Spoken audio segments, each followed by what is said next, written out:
Masterglide gliderbræt.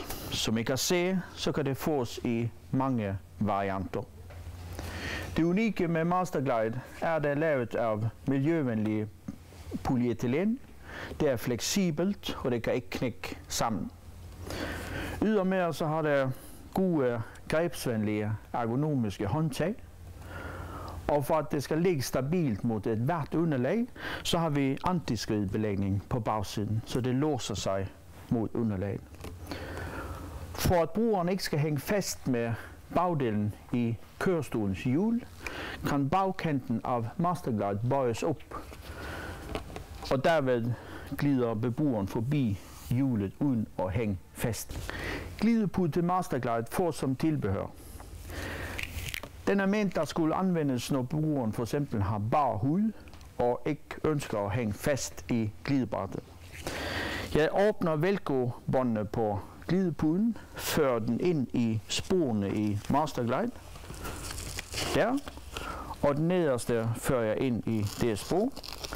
På bagsiden samler jeg båndene og låser disse sammen, sådan som det der.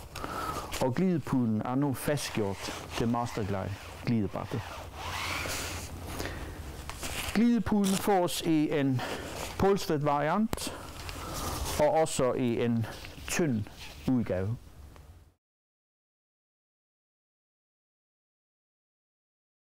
Jeg skal nu vise, hvordan jeg kan tage mig fra kørestol til bilsæde med Masterglide glidebræt. Det første jeg gør, det er at køre kørestolen ind diagonalt mod døråbningen og så tæt på sædet, som jeg nu kan. Husk at låse begge bremser på kørestolen.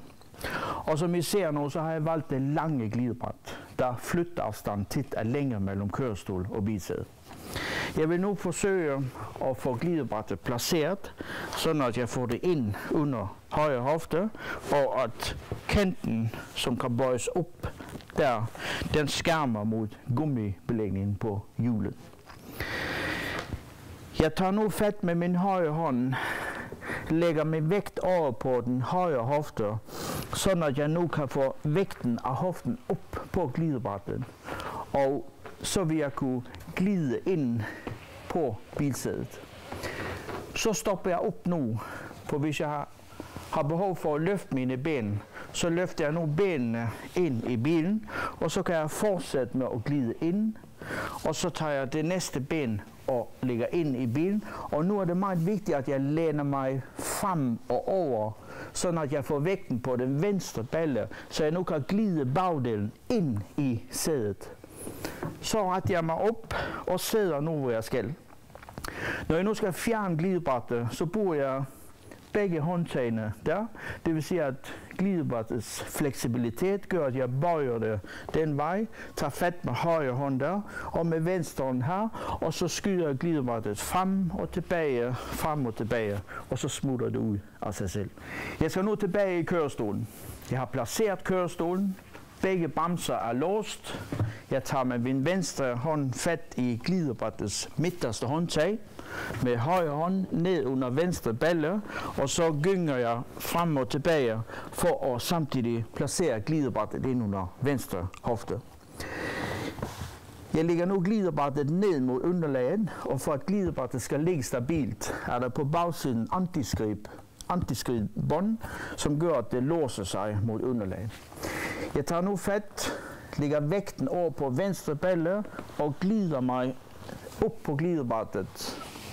Så skal jeg have benene med ud over døråbningen i bilen, og det gælder begge benene, men det er meget vigtigt, at jeg sidder så meget ind, at jeg ikke glider tilbage, men at jeg nu kan fortsætte med at glide ind på plads i kørestolen.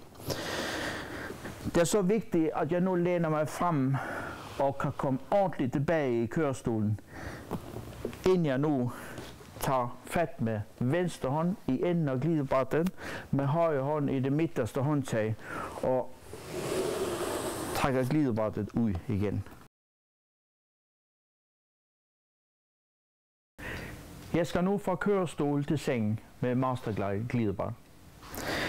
Jeg kører stolen frem diagonalt ind mod sengens kant, og så tæt på ved det punkt, hvor jeg skal flyttes ind i sengen. Jeg sørger for at låse begge kørestolens hjul, vipper armlen op til den side, hvor jeg skal flyttes ind i sengen. Jeg tager nu fat i det midterste håndtag på Masterglide og placerer dette ind under hoften. Når Masterglides ende er cirka midt i sengen, så har du valgt den rigtige størrelse af glidebræt. Læner vægten nu over mod glidebrættet og forsøger at glide mig ind således. Hvis jeg har behov for det, kan jeg også anvende Mastercares Bedgrip Master sengebånd.